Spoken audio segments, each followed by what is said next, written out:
A paz do Senhor Jesus, seja bem-vindo, seja bem-vindo. Eu sou o pastor Gerdiane, da Assembleia de Deus, Ministério Flor do Campo, aqui em Cariacica, no Espírito Santo.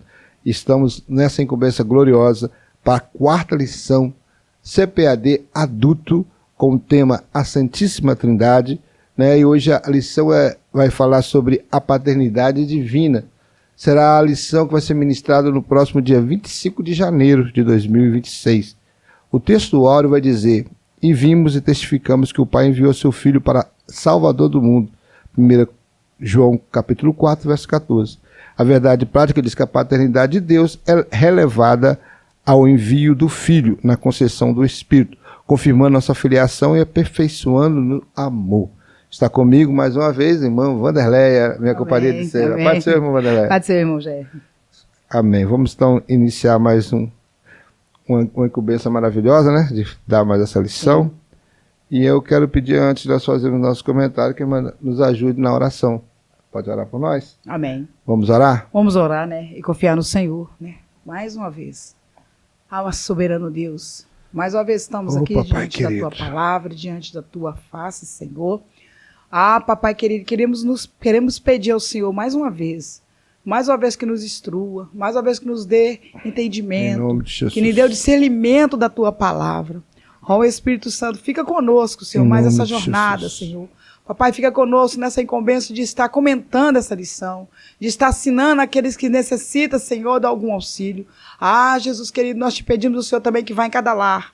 Aqueles que tiram tempo pela manhã, pela tarde, pela noite, para estar juntamente conosco nessa batalha, Senhor. Fica conosco, Senhor, nos dê a vitória. É o que nós te pedimos e confiando em nome de Jesus. Amém.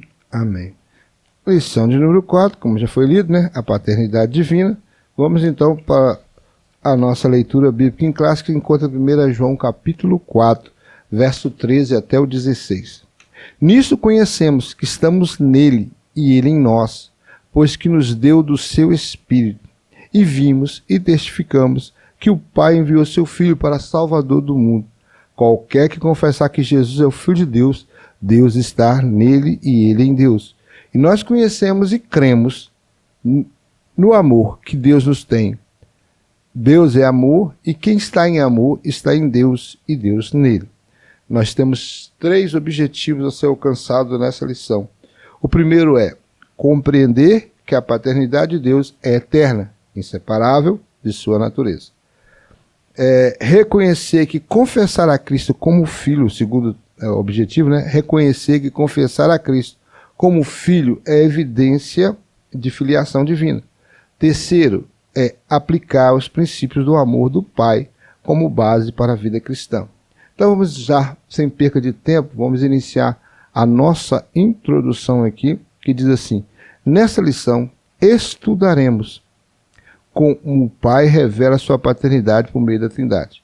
Veremos que essa paternidade é reconhecida na confissão de Cristo e aperfeiçoada em nós pelo amor, garantindo nossa comunhão com Ele, capacitando-nos a viver com confiança, fidelidade, expressão visível da nossa filiação diante do mundo. Então, a lição hoje é uma lição abençoada, né? Amém. Não vai ser tranquilinha para ser lecionada, porque é um assunto bem profundo sobre a paternidade divina, a paternidade, né, que não é essa paternidade humana, né? Agora nós estamos falando da Trindade. Começamos desde a primeira lição, é o trimestre todo falando sobre o mistério da Trindade.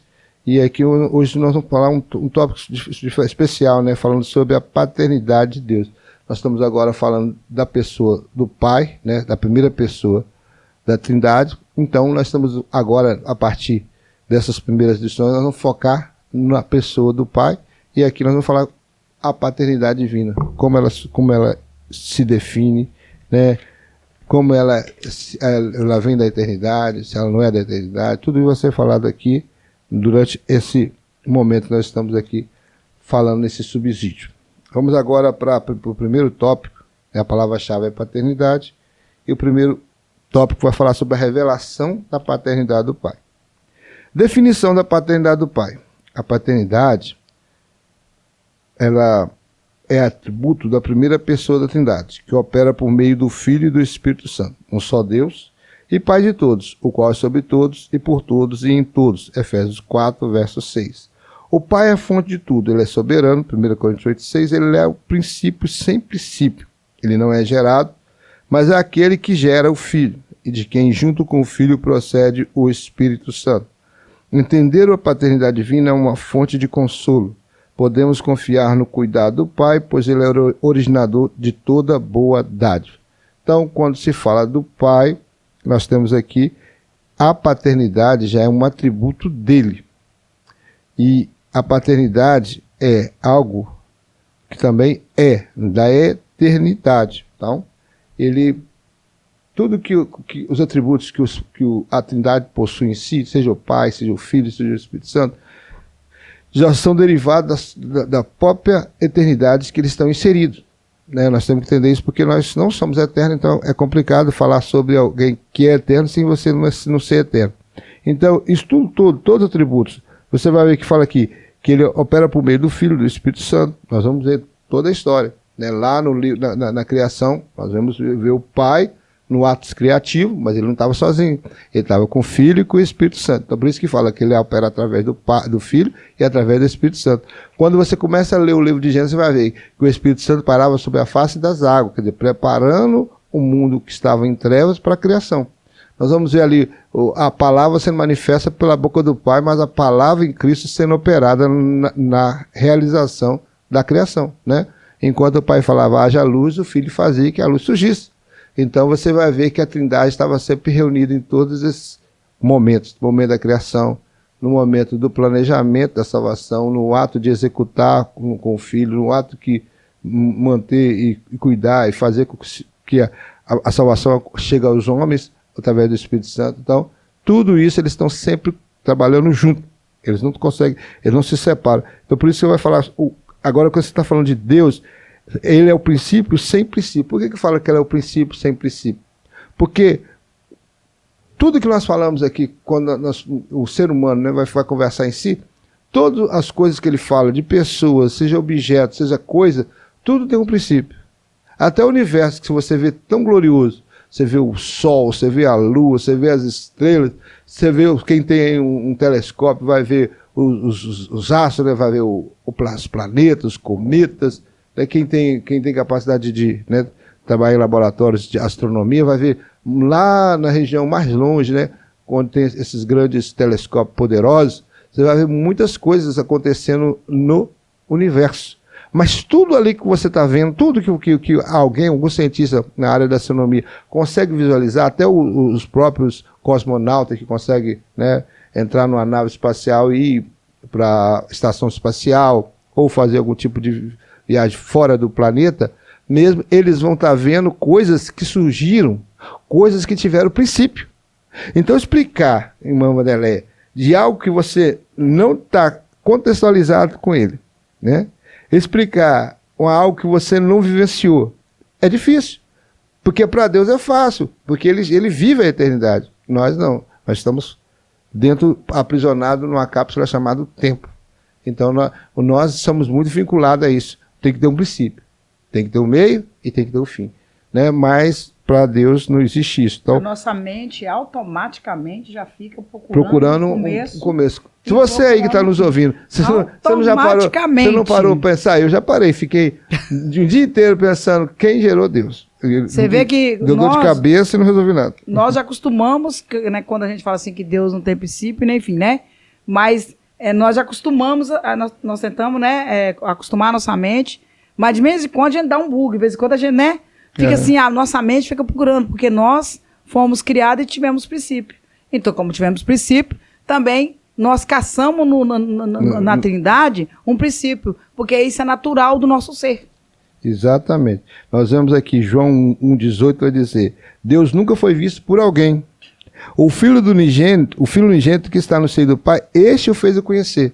Então você vê que a manifestação de Jesus, o Emmanuel, o Deus conosco, o Messias, ele veio para fazer Deus ser conhecido. Porque Deus não tinha sido nem Moisés, o grande legislador, nem Abraão, o amigo de Deus, teve tanta intimidade com Deus assim, de conhecê-lo da forma que Jesus manifestou aos homens, né? Tanto é que nós lemos aquele texto anterior, logo na primeira lição, né, que falou sobre o batismo de Jesus. Nós falamos também sobre aquele momento em que Filipe pergunta a Jesus: mostra-nos o Pai e que nos basta. Jesus falou: eu estou tanto tempo convosco, quem vê a mim vê o Pai, Filipe. Então, quer dizer, ele falou: eu sou a plenitude. Eu sou, se vocês não conseguem ir até o céu, ver o Pai pessoalmente no trono dele, eu vim à terra para vocês verem através de mim o Pai, entendeu? E aí você vai ver Paulo falando que ele é a plenitude. Ele veio revelar o Pai. E você vai ver João escrever no seu evangelho que ele estava na criação com o Pai. E tudo foi feito por meio dele. E sem ele, nada que foi feito se faria. Quer dizer, ele estava com o Pai na criação. Então, se tem alguém que poderia realmente descrever Deus, alguém que poderia trazer para nós entendimento de quem é Deus, é o próprio Jesus. Não tem como, né? Outra coisa também. Nós temos aqui o Hebreus 1:5, também que fala sobre isso, que é sobre a geração, Jesus sendo gerado. Porque qual dos anjos disse jamais: tu és meu filho, ou hoje te gerei? E outra vez eu lhe serei por pai, ele me será por filho. Então, é texto complicadíssimo, mas nós vamos falar mais à frente sobre Jesus sendo gerado. Mas tu és meu filho, hoje te gerei. Então você vai ver que é a Bíblia falando de Jesus como o ser gerado por Deus, embora que ele também é coeterno e autoexistente. Se o pastor já me permite, eu não sei se é Enoque, né, que é o primeiro homem que foi trasladado, não é isso? Isso, Enoque. Então, o Enoque, lá fala que ele foi amigo, né? Parece que andou com Deus. Andou com Deus.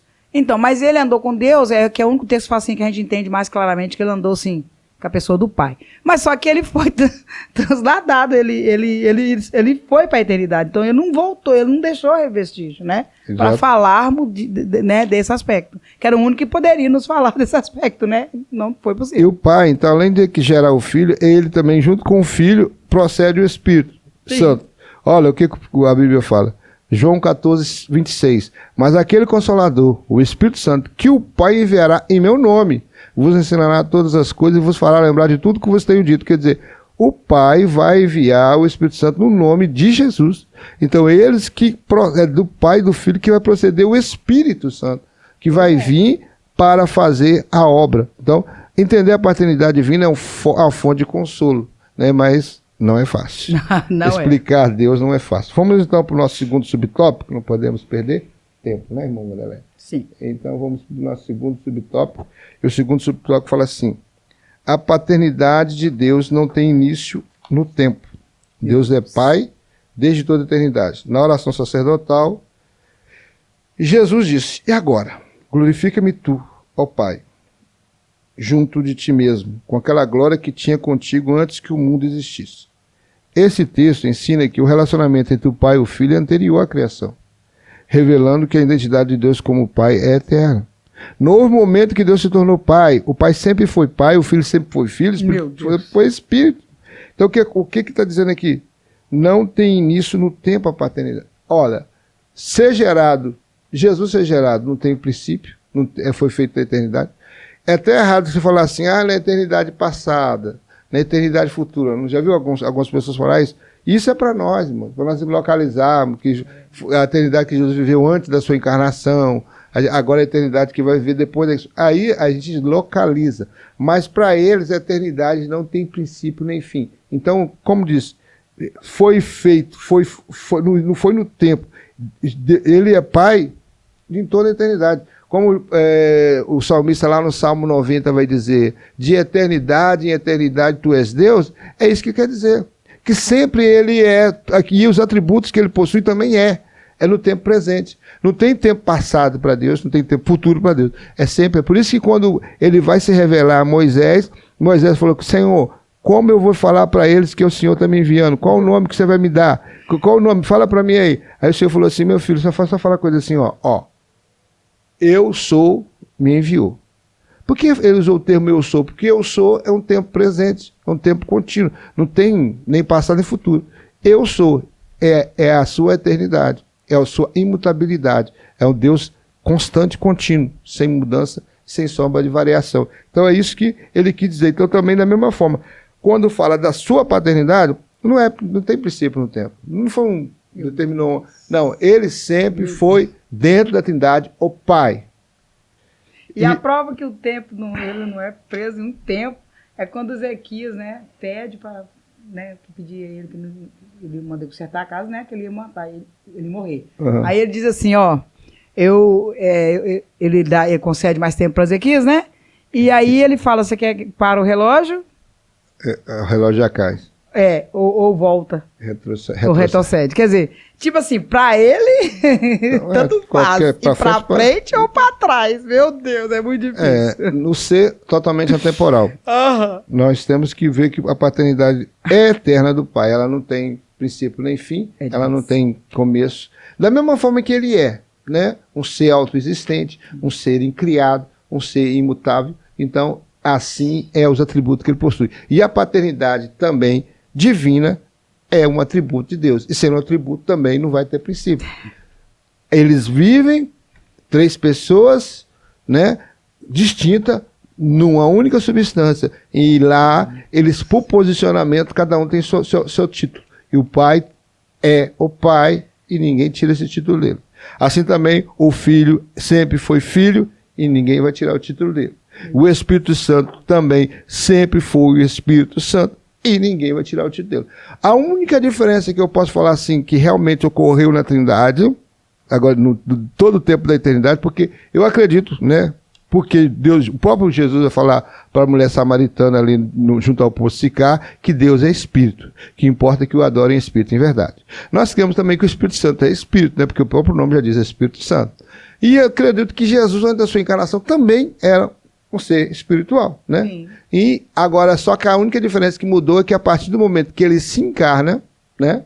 Ele é o único ser da Trindade, que ele é 100% Deus e 100% homem, né? Tanto que quando a partir do momento que se encarna, ele é considerado nosso irmão, né? Isso, ele passa a ser o filho mais velho, o filho mais velho, e ele fala que nós somos co-herdeiro com Cristo. Nós vamos falar sobre isso, se for filiação, Dona Léa vai falar sobre isso. Agora, mas isso que é bom frisar, irmão. O Pai sempre foi Pai, é o título que ele possui, é o atributo dele. O Filho sempre foi Filho, é o atributo dele. E o Espírito Santo sempre foi o Espírito Santo. Isso que tem que se frisar. O terceiro tópico fala Pai gerou Filho. Eita, glória, esse é complicado. Aí eu nem vou ler aqui o pedaço que está aqui na revista. Eu vou ler o que o nosso comentarista, Douglas Batista, escreveu no seu livro de apoio. Ele escreveu algo assim mais, como diz no meu colega, com mais substância, né? Com mais assunto para você entender um pouquinho mais. Vai lá. O Pai gerou o Filho. A geração do Filho não implica em criação. Ele sempre existiu com o Pai com a mesma essência. Então, não é criado, porque se eles sempre existiram, então não tem princípio nem para o Pai, nem para o Filho, nem para o Espírito Santo. Porque como o Pai tem vida em si mesmo, assim deu também ao Filho ter vida em si mesmo. João, capítulo 5, verso 26. O teólogo Matthew Henry, né, escritor de livro, ele leciona que é como Deus que dá vida a todas as coisas. É o dono de sua própria existência. Da mesma forma, Cristo, que dá vida, ressuscitou a si mesmo para a vida através do seu próprio poder. João 10, 18. Então, isso significa que Deus é Pai. Deus Pai é autoexistente. O Filho gerado pelo Pai também é autoexistente, né? Então, por isso você vê que não é criado. Implica dizer que o Filho não foi criado, mas é eternamente gerado. Eternamente, irmãos, eu sempre vou bater nessa tecla aqui, para você entender que como nós não somos eternos, não entendemos isso. Mas eternamente significa que sempre foi. O Filho sempre foi gerado pelo Pai, mas está lá. Está lá. Ninguém tirou o título dele. Deus sabe que foi gerado por ele, está lá. Ninguém sabe o tempo nem quando foi, porque não existe tempo para eles. Nós estamos presos no tempo. Nós vamos ver Salmo 2,7 que fala assim: o Senhor me disse, tu és meu filho, eu hoje te gerei. A expressão hoje te gerei não se refere a um tempo cronológico, como nós conhecemos, passado, presente e futuro. A um ato temporal ou criacional, também não é, mas uma realidade eterna. Paulo aplica esse versículo a Cristo, referindo-se a sua filiação eterna e ontológica do ser divino, e sua manifestação como Filho ressuscitado e entronizado. Assim o Filho e o Pai possuem vida em si mesmo, isto é, compartilham da mesma natureza divina, como declarou o Concílio de Nicéia, 325 depois de Cristo. O Filho de Deus é gerado, não feito, de uma só substância, homógeos, como o Pai. Significa que o Filho é igual ao Pai, igualmente eterno, igualmente Deus. A geração eterna é a forma como o Filho se distingue do Pai sem deixar de ser Deus. Trata-se de uma relação ontológica e não implica tempo, origem ou inferioridade. Aí ele cita aqui João 1:1. E realmente João 1:1 é aquele texto que nós sempre citamos aqui, quando João vai abrir o seu evangelho, ele começa dizendo, no princípio era o verbo, e o verbo estava com Deus, e o verbo era Deus. Então, o no princípio aí é o princípio sem princípio, irmãos. É o Bereshit, lá do hebraico, que está lá, no princípio criou Deus os céus e a terra. Também é na eternidade. Então, por isso, aí fala, ele estava com Deus e ele era Deus. Então, como eu posso criar um ser que já é Deus e só por ser Deus ele não é criado? Aí você vai ver que o arianismo defendeu isso no século IV. O arianismo queria colocar, dizendo que a frase do arianismo era assim, mas aqueles que dizem, houve um tempo quando ele não era. Então eles falavam que houve um tempo que Jesus não existia. Ele não era antes de ser nascido. E ele de outra substância ou essência, o Filho de Deus é criado. Então essas teses foi condenada no Concílio de Nicéia, no ano 325, depois de Cristo. Então, também, irmão Jair, quando a gente vê ali em Gênesis, que a terra foi criada, ele faz, haja porção de terra. Porção seca. Então, e a Bíblia diz que o Espírito Santo já pairava sobre a face dessa terra. Então, que aquele ali, ela já tinha se criado, já estava sendo recriada. Então, é muito difícil entender. Né? Porque são princípios de eternidade, né? A gente não sabe quanto tempo, né? Agora eu vou terminar aqui o quarto tópico, estou doido para passar para a irmã Madeleine. Meu Deus, me ajuda aí. O Pai nos concede o Espírito. O Espírito Santo também tem sua origem, irmãos, no Pai, mas de modo distinto. Ele procede do Pai e é enviado pelo Filho. Saber que o Espírito Santo procede do Pai e do Filho é muito mais do que um detalhe teológico e é uma fonte poderosa de segurança para a nossa vida cristã. O Espírito Santo é o próprio Deus. Você vai ver lá em Atos 5, 3, 4, né? Enviado para estar conosco para sempre. Ele nos aproxima do Pai, testemunha ao nosso espírito, que somos filhos de Deus, e nos guia em toda a verdade. É interessante, irmãos, porque quando você olha para a Trindade, e você vê o Pai como fonte de toda a vida, né? De toda a criação, está aqui, porque ele é fonte de toda a criação. Quando você olha para o Filho como o Filho eterno, você vê que o Espírito Santo procede do Pai e do Filho, você subentende que são posições que eles determinaram na eternidade. Então, são posições que determinaram na eternidade e que ninguém mexe. Eu acho interessante que ninguém contesta. O filho não quer rebelar contra o pai e dizer, não, chega de ser filho. Eu tenho o mesmo poder que você tem. Porque nós, seres humanos, somos assim, mano. Nós gostamos de disputar. Eu prego melhor que você. Eu sei ensinar melhor. Às vezes você não fala, né? Mas você olha e fala, porque fulano ali está pregando, eu prego melhor que ele. O outro, tá ensinando, aquele ensinamento dele está muito fraquinho, eu ensino melhor que ele. Nós gostamos de disputar, nós queremos mostrar que a gente é melhor. Mas eu acho, por isso que é difícil entender Deus, entender a Trindade, porque eles não entram em rebelião contra um contra o outro. Peraí, o filho poderia falar assim, peraí, mas eu sou coeterno igual você. Eu sou todo poderoso igual você, né? Eu sou onipresente, onipotente, possui todos os atributos que você possui. Quando você ser o pai e eu ser o filho, agora vamos mudar de cargo, você fica como filho e eu vou ser o pai. Então, mas nunca você vai ver isso acontecer, porque eles têm um relacionamento. Por isso que é um Deus subsidiando em 3 pessoas. Por quê? Porque eles são tão coesos que, eu um dia estava falando com o irmão, e tem momentos que você não sabe quem está agindo, se é o pai, se é o filho ou se é o Espírito Santo. Tanto é que quando ele fala sobre a salvação e ser habitação, ele não vai falar que o Espírito Santo, tem hora que ele vai falar, nós viremos e habitaremos nele. Olha que interessante. E quer dizer, a gente fala que nós somos a habitação do Espírito Santo, mas se você vai ver texto que vai falar, eles vão falar no plural, nós viremos, porque quando o Espírito Santo está em nós, é como o pai também tivesse, é como o filho também tivesse. Não, né? E Jesus tem uma humildade assim, ele fala assim, eu não estou fazendo a minha obra não, eu estou fazendo a obra do meu pai. Né? Agora o Espírito vem e fala assim, olha, eu vou, mas eu vou lembrar tudo aquilo que o Jesus ensinou. E o que Jesus ensinou? A obra do Pai.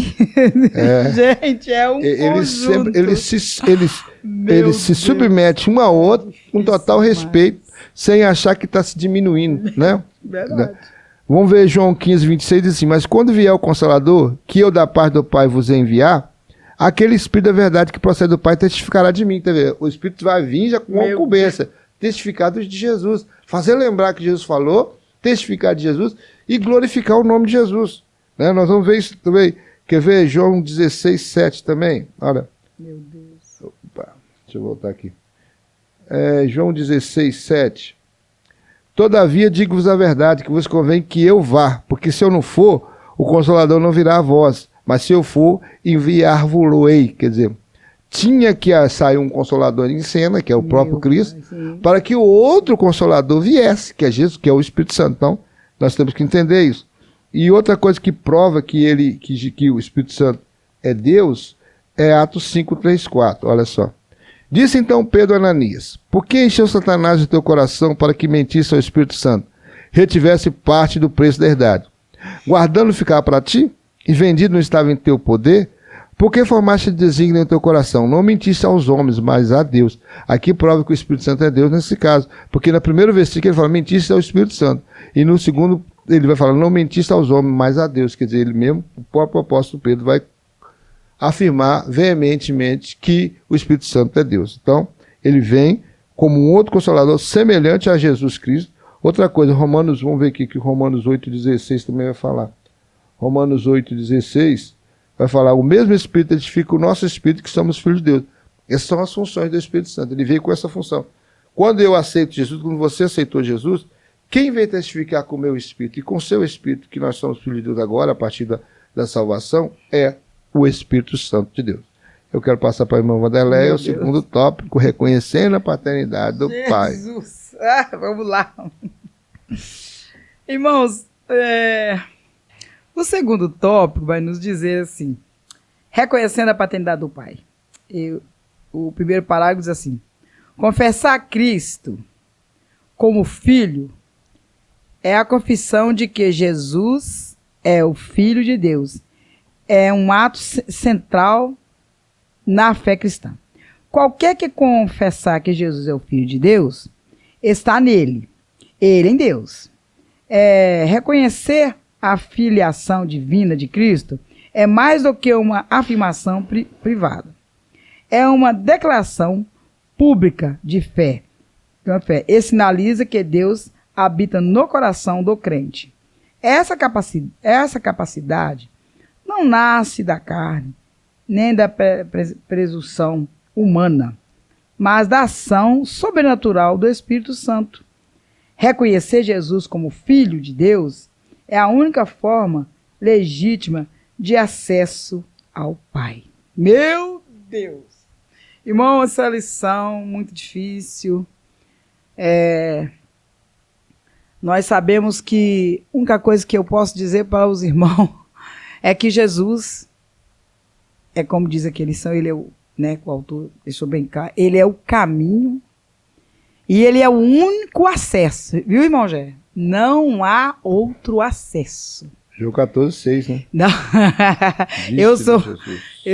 Eu sou o caminho, a verdade e a vida. Irmão, ninguém vem ao Pai senão por mim. Tem como você acessar a Deus de outra forma. A única forma é através de Cristo Jesus. Agora,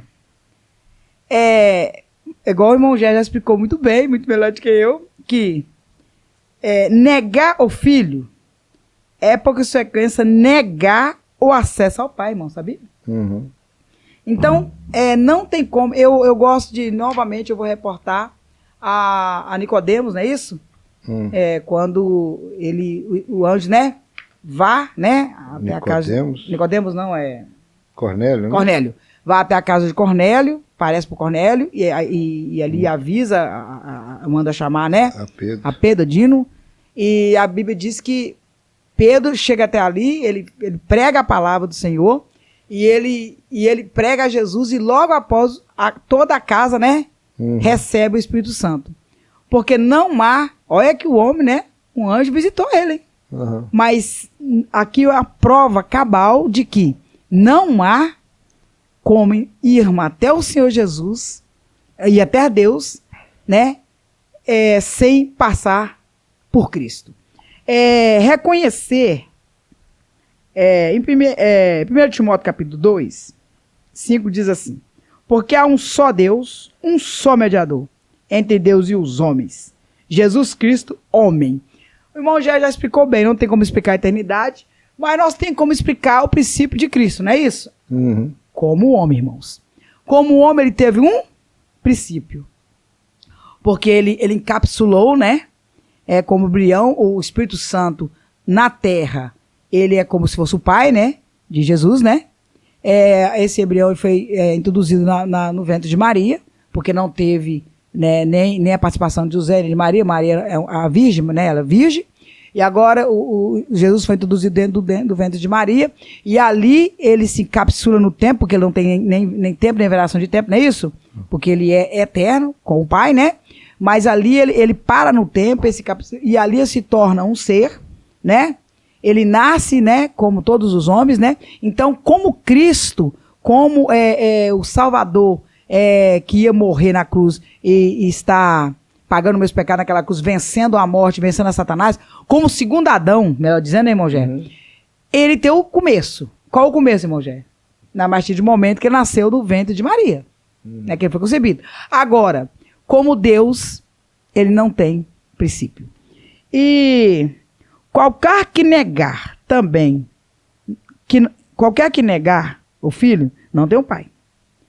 E não tem o pai. E aquele que confessar o filho, tem o pai. Olha só como é que está em 1 João, capítulo 2, 23. Olha como é que eles... Né? Eles estão entrelaçados, eles são juntos. Não tem como. Por quê? Nós já exposamos nas outras lições, irmãos, que a Trindade, ela trabalha em conjunto. Irmão Gé, antes da fundação do mundo, nós não sabemos que antes é esse, né? Jesus já era o Cordeiro morto. Então, Deus, diante da fundação do mundo, a Trindade já tinha resolvido, já tinha entrado em acordo, vamos falar na minha palavra assim, que Jesus iria para morrer em favor do homem que iria pecar. Deus, diante da fundação do mundo, nós não sabemos quanto tempo tem isso, que já estava determinado, né, que Jesus ia morrer para toda a humanidade. Em João, capítulo 4, diz assim: qualquer que eu confessar que Jesus é o Filho de Deus, está nele e ele em Deus. João vai mais além. Ainda no capítulo 5, João 5, quem tem o Filho tem a vida eterna. Quem não tem o Filho, não tem o Filho de Deus, não tem a vida eterna. Mais uma vez eu digo que é engraçado, nós não conseguimos separar. Vamos lá, eu não vou ficar muito aqui porque meu marido já explicou muito bem. O segundo subtópico diz assim: a perfeição do amor do Pai. O amor faz parte da natureza do Pai. E nós conhecermos e cremos no amor que Deus nos tem. Deus é amor, e quem está em amor está em Deus, e Deus nele. Olha só. O amor do Pai é sacrificial, demonstrado ao enviar o seu Filho. Esse amor nos adotou, fomos aceitos por ele com todos os direitos de filhos legítimos. Esse amor é inquebrável. Nenhum poder ou circunstância poderiam nos separar desse amor.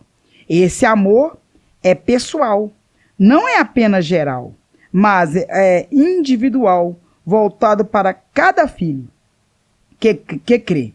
Assim, o amor do Pai é a fonte da nossa nova vida. Nossa salvação brota da abundância do seu amor. Gente, é muito profundo o que o comentarista escreveu aqui. É muito profundo. Irmãos, o amor do Pai é sacrificial. Olha, Gé. Olha. Então, o Pai, esse amor não é um amor barato. O que as pessoas pensam, irmão Gé? O Pai, ele me ama. Então, eu posso fazer tudo que eu quiser. Eu posso ficar no mundo de pecado, porque o amor de Deus, né? Ele me ama. Irmãos, o Senhor, ele pagou um alto preço. Irmãos, o Senhor mandou o seu único filho para morrer por mim e por você, irmãos. Você acha que isso é pouco? Irmãos, não há como nós pagarmos, tem, irmão, esse amor. Esse amor, ele nos constrange. A Bíblia registra em João 14, não se turbe o vosso coração, credes em Deus, crede também em mim. Então, quer dizer, quando ele fala aqui, ele está novamente falando sobre a Trindade, né?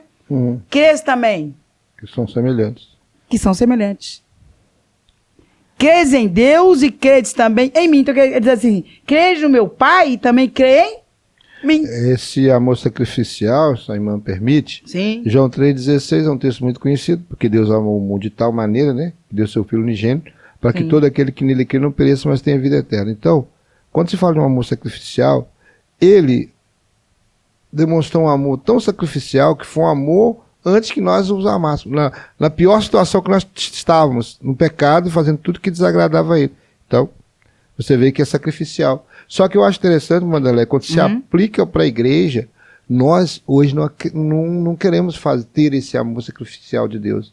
Nós não queremos sacrificar nada da nossa vida por amor à obra do Senhor. Nós não queremos retroceder em quase nada dos nossos projetos, do nosso sonho, para as coisas de Deus. Não. Nós queremos só que Ele nos abençoe, mas nós não queremos fazer o que Ele fez por nós, que é entregar o melhor que Ele tinha para salvar a nossa alma. E olha só o que o Matarista diz assim, ó, o amor do Pai que nos buscou, nos salvou e nos guarda até o fim. Irmão Jerry, esse amor, ele acaba, irmão Jerry? Não. Esse amor, ele é tão poderoso, esse amor é tão forte, esse amor é tão... ele não é qualquer amorzinho, eu amo, não é um amor, assim, de interesse, não é um amor, assim... É um amor que ele vai até as vias da eternidade, irmãos. Esse amor do Pai, ele abre e abrange para mim a eternidade, irmãos. Esse amor do Pai me leva, irmão, até as mansões celestiais. Esse amor do Pai, ele me conduz à cidade santa. Esse amor do Pai me conduz à salvação. Esse amor do Pai, ele nunca vai acabar, irmão Gé. Glória a Deus. Não é como um amor aqui, esse amor passageiro, não. É um amor eterno. Isso. É um amor que não tem fim. É muito difícil explicar. Vamos para o terceiro subtópico, meu Deus, que vai nos dizer assim, as bênçãos da filiação divina. A Escritura afirma que o amor de Deus lança fora todo o temor, especialmente o medo do juízo. Neste respeito, o amor para conosco, para que no dia do juízo tenhamos confiança. Essa confiança estabelece a segurança da nossa condição como filho de Deus. O crente não é mais um escravo ameaçado pelo castigo eterno, mas um filho livre, amado, aceito em Cristo. Isso não significa que o crente não possa perder a salvação, mas sim que o Espírito Santo, habitado em nós, testemunha a nossa fé, a nossa filiação, extinguindo o medo da condenação. O verdadeiro amor, aperfeiçoado em nós pelo Espírito, remove o medo, pois no amor não há temor. Antes, o perfeito amor lança fora o que, irmão? Todo medo. Irmãos, essa lição, quando fala aqui, esse texto, quando fala assim, a bênção da filiação. Às vezes, irmãos, eu tiro para mim. Quando nós vemos esse texto, né, que remete assim ao amor do Pai, é claro que nós estamos falando sobre esse amor incondicional que eu acabei de falar. Mas, irmãos, eu acho assim, quando nós colocamos esse tema, o amor do Pai, né, gente? Nós novamente nós já lembramos do nosso Pai terreno, não é isso? Isso. Então, aquelas pessoas que têm um bom relacionamento com o pai, consegue, assim, às vezes, né? Fala assim, porque quando nós falamos pai, nós já lembramos, assim, dessa terra. Nós lembramos desse pai aqui, terreno. E aí nós temos um negócio ruim, a nossa mente, já começa assim, se aquele filho que o pai era abusivo, irmão Gé, aquele pai severo, aquele pai que abandonou, não é isso? Aquele pai que não cumpriu com seus deveres, aquele pai... Alguns nem conhecem o pai, né? Aqueles que foram abandonados no orfanato, no meio da rua. Vai pensar assim, mas... Quando ele vê a palavra pai, ele já começa a falar assim, mas... O senhor veio falar veio fazer referência como pai? Mas o meu pai não valeu de nada. Agora que as pessoas, né, que têm uma intimidade mais com o pai, né? Já vai, né, ter uma coisa boa. Mas, irmãos, o que eu quero dizer para vocês é que nós estamos fazendo a referência ao contrário. Né? Você falou um estudioso que eu já estive estudando com Nadio Jacques, ele falou uma coisa muito importante. Ele disse assim que, em vez de nós relacionarmos o amor do pai e compararmos com o amor do pai terreno, nós devemos fazer o contrário, irmão Gé. Nós devemos fazer o quê? Comparar o amor do pai, que é um amor, sabe que é um amor de Deus, um amor que cuida, um amor que protege, porque o pai, ele é assim, irmão Gé. Ele cuida, ele protege, ele chama atenção na hora que ele precisa, mas ele é o pai justo, irmãos. E a Bíblia diz que ele nunca nos abandonará. Ele nunca nos deixará. Quando nós fizermos quando nós pensarmos num pai, o nosso pai, o Senhor do céu, vamos fazer uma inversão?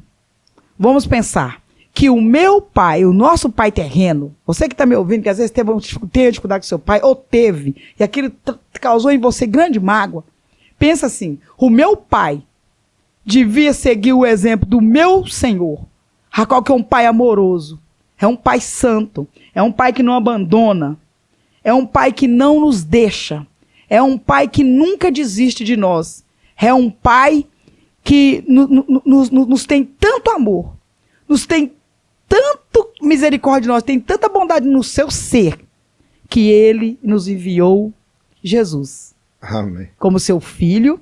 E ele agora aquele filho, o único filho, o unigênito filho, que estava com ele na eternidade, agora desce, morre naquela cruz, e é considerado o meu irmão. E eu com o seu filho, eu herdarei o céu e serei co-herdeiro com Cristo. Irmão Gé, isso é maravilhoso, né? E eu passo o irmão Gé.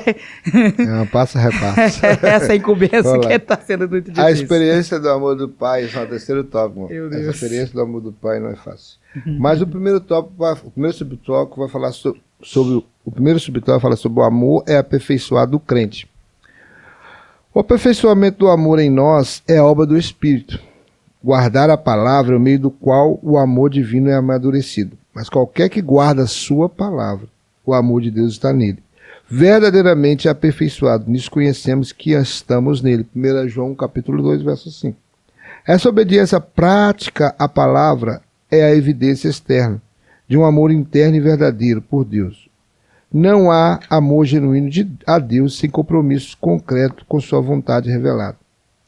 Cada ato de obediência, mesmo nas pequenas coisas, o amor de Deus é fortalecido em nós. Devemos viver de maneira que a nossa prática aprofunde a realidade do amor em nosso coração. Portanto, refletir Deus no mundo é estar sendo aperfeiçoado no amor. Falar de Deus é complicado, falar do amor então mais complicado ainda. Porque, irmãos, nós temos natureza má, nós temos natureza pecaminosa, nós viemos de Adão.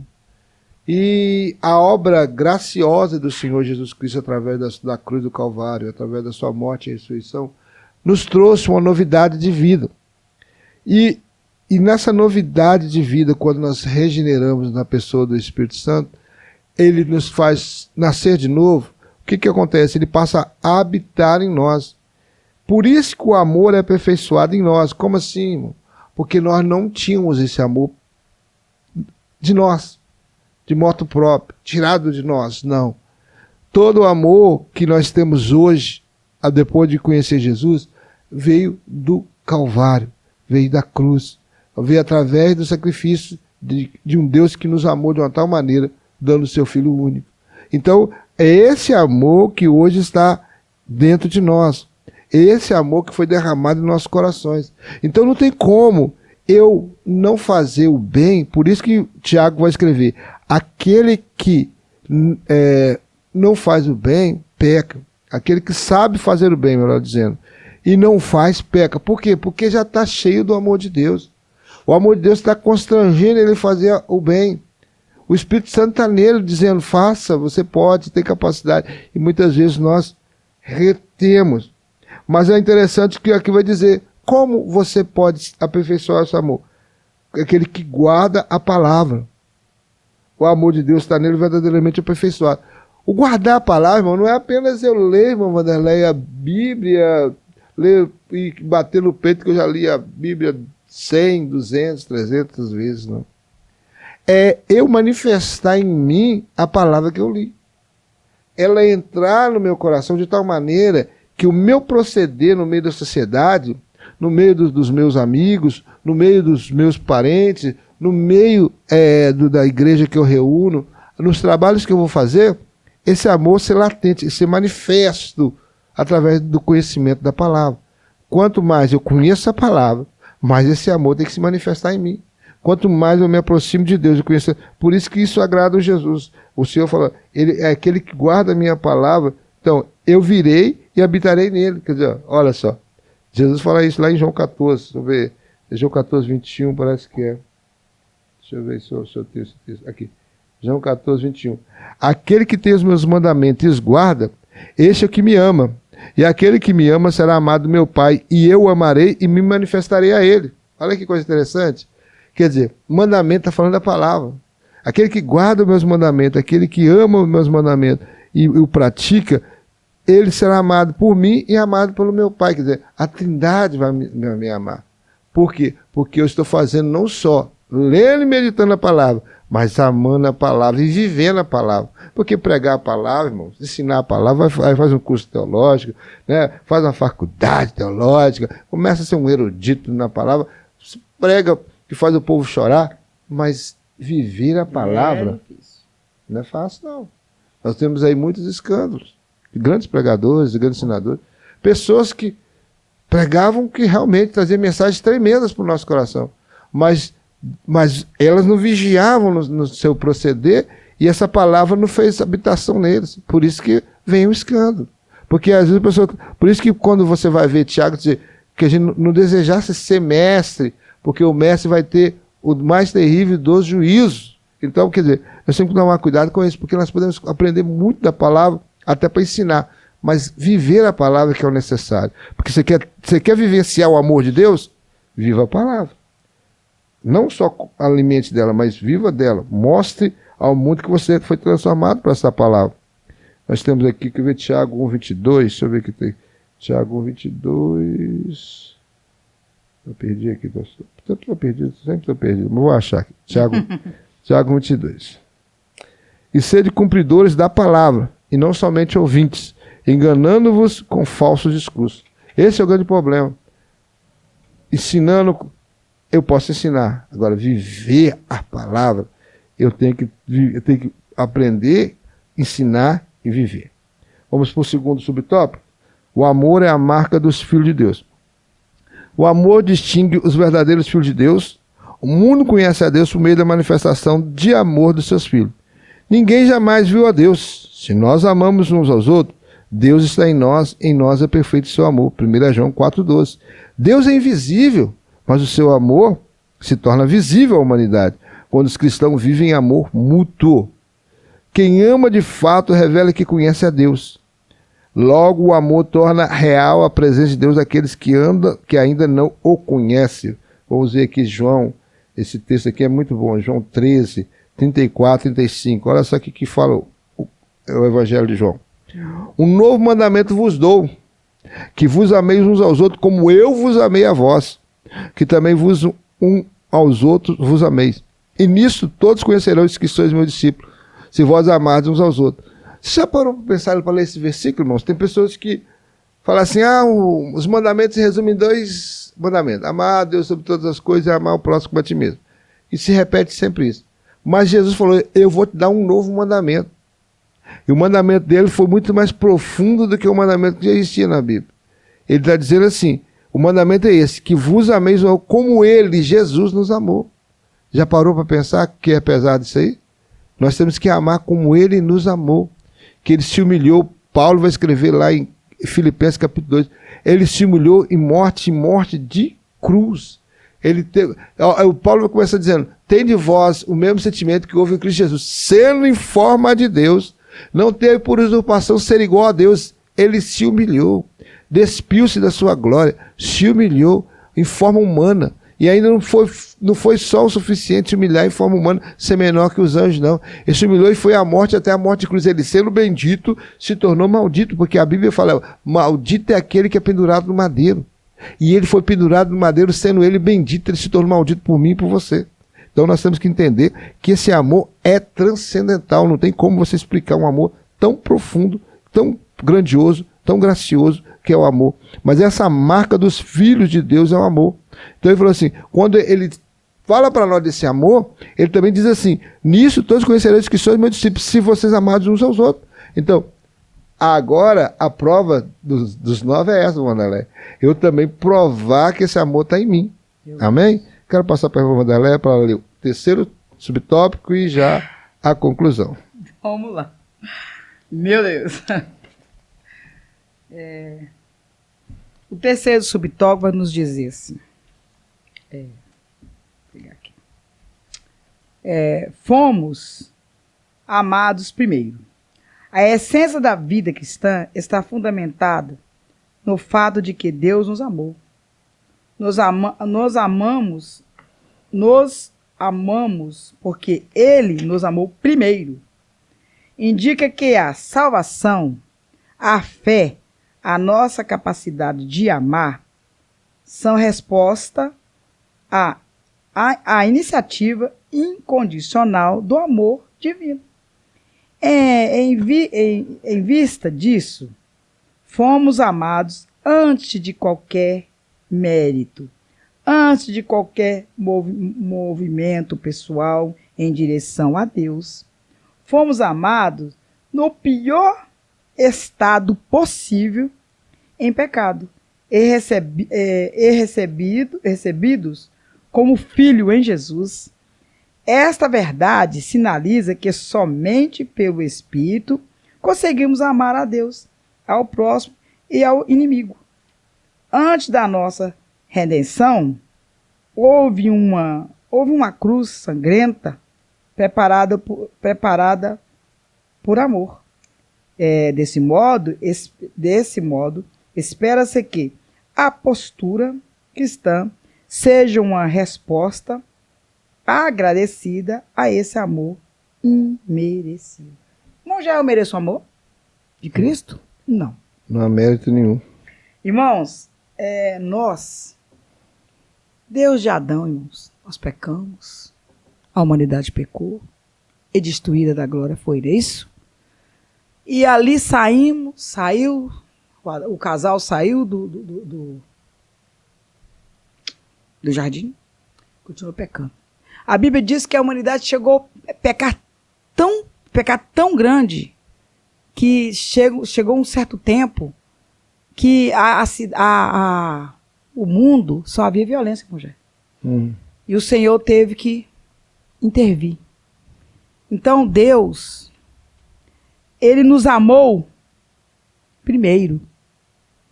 Deus não ama você, não ama a mim, porque nós somos bonzinhos, nós somos rebeldes, irmão. Nós somos rebeldes, nós somos indisciplinados, nós somos teimosos, nós procuramos o mal. Quantas vezes procuramos o mal? Às vezes o mal, não é só o mal que nós nos hacemos, como diz Davi, pecado gerou minha mãe, não. Nós procuramos muitas vezes o mal. Muitas das vezes nós temos prazer no mal, irmão. Muitas das vezes nós procuramos só aquilo que nos faz mal. E para que nós voltamos para o caminho do bem, devemos buscar o Espírito Santo. E muitas das vezes, irmão Jair, não buscamos. O pastor, como é que é o nome do homem? Douglas Batista diz assim, ó, Nós amamos a ele porque ele nos amou primeiro. Ele deu o primeiro passo, irmão, já sabia? Uhum. Ele que era ferido por nossas transgressões, ele que foi machucado por nossa insubordinação, mas ele nos procurou primeiro, ele deu a mão primeiro, ele nos chamou primeiro, nos amou primeiro. E a partir daí que ele deu o primeiro passo, é que nós começamos, né, a nos dedicar. Então, nada mais, nada menos dedicarmos ao Senhor, porque Ele é amor, irmão. Em 2 Coríntios diz assim, 1 Coríntios um pouquinho mais fácil para me ler. 1 Coríntios diz assim, o amor do Pai, porque o amor de Cristo nos constrange, julgando-nos assim que morreu por todos, logo todos morreram, e Ele morreu por todos, para que os que vivam, não vivam mais para si, mas para aquele que por ele morreu e ressuscitou. Então agora, como eu recebo esse amor, irmão Gé, é nada mais justo que eu viva para Cristo.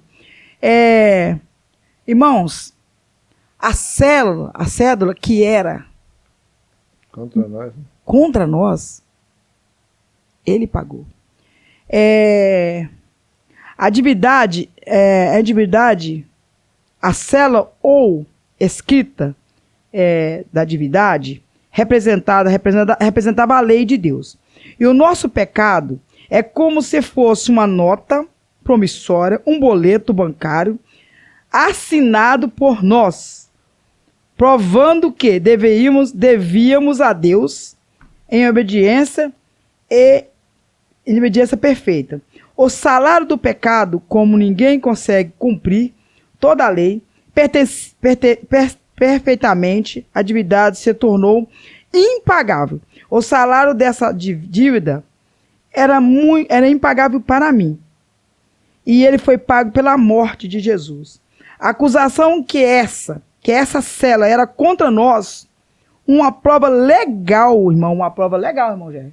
Uma prova legal da que estávamos condenados. Eu tinha um boleto em mim, no meu nome, irmão Jair. Uhum. Uma prova legal, assinado pela minha assinatura, que eu não tinha como pagar. E se eu tivesse nem o ouro do mundo inteiro, irmão Jair, eu conseguiria pagar esse boleto. Verdade. Mas agora Jesus pagou ele apagou essa lista.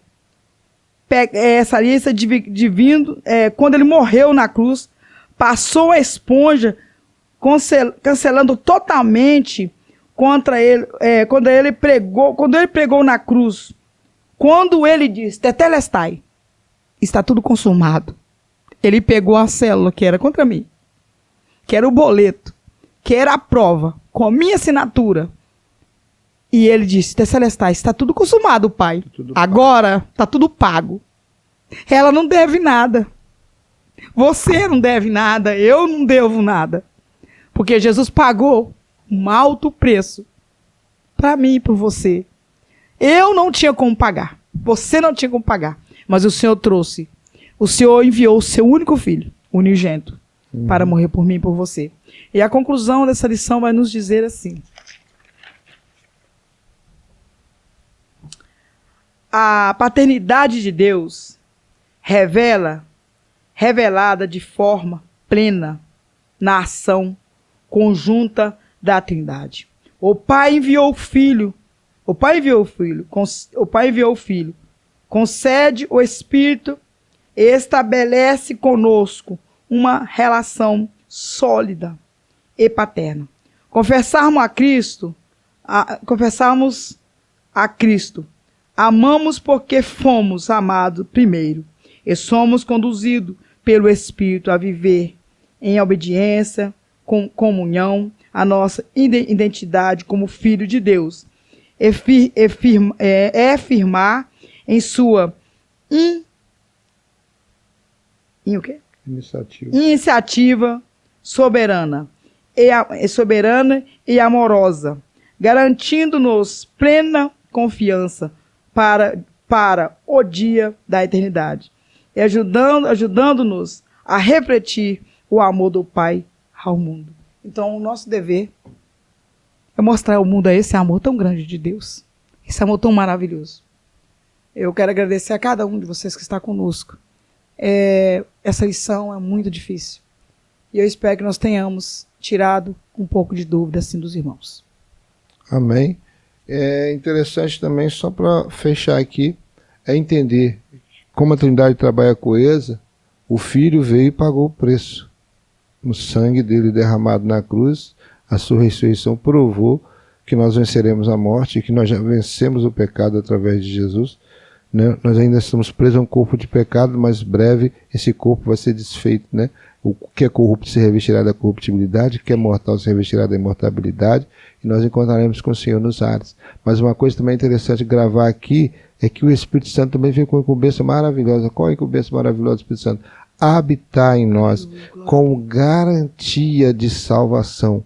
O Espírito Santo é o selo que nos garante o céu. Se mantenha cheia do Espírito Santo, querida. Cheia do Espírito Santo, querido, porque essa é a marca do crente que vai ser arrebatado. Essa é a marca do crente que, se descer a sepultura hoje, tem convicção que as portas celestiais estão abertas para ele. Que Deus em Cristo nos abençoe. Em nome do Senhor Jesus. Amém.